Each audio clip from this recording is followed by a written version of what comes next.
میں ایک اور بہت بڑی تفسیر کا حوالہ دے رہا ہوں. تفسیر کبیر جلد نمبر 31 حضرت علامہ فخر الدین رازی کی یہ تفسیر ہے. میں اس تفسیر سے لے کر پڑھ رہا ہوں. علامہ لکھتے ہیں کہ ایک دن رسول پاک مغموم حالت میں رنجیدہ خاطر بی بی خدیجہ کے گھر میں یعنی اپنے گھر میں تشریف فرما ہوئے. بی بی خدیجہ نے دیکھ کر عرض کیا یا رسول اللہ خیر تو ہے, آج آپ کے چہرے پر رنج و غم کے آثار نمایاں ہیں. رسول پاک نے ارشاد فرمایا خدیجہ چونکہ مکہ اس پر زبردست قحط کی لپیٹ میں ہے اور کافی لوگ قحطزدہ ہونے کے سبب ہلاک ہو رہے ہیں, ان کی ہلاکت مجھ سے دیکھی نہیں جا رہی.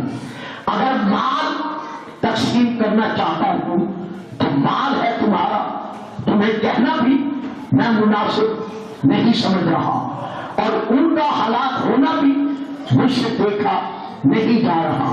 اب تفسیر کبیر کے یہ فکرے ہیں کہ اسی پر جناب خدیجہ نے قریش کے سرداروں کو بلوایا, یعنی جو وہ بلا سکتی تھی یا جنہیں بلا کے سمجھا, قریشی سرداروں کو بی بی نے بلوایا.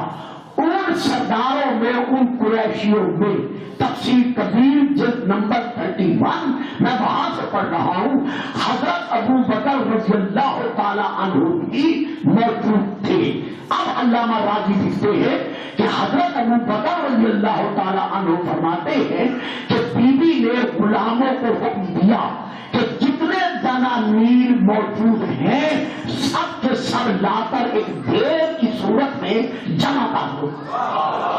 تو جتنے دینار جتنے دنانیر بی بی کے موجود تھے سب کے سب لا کر ایک ڈھیر میں جمع کر دیے گئے. جب وہ جمع ہو گئے تو حضرت ابو بکر فرماتے ہیں کہ اس دیناروں کے ڈھیر کے ایک طرف میں بیٹھا ہوا تھا اور دوسری طرف سائلین مانگنے والے بیٹھے ہوئے تھے, لیکن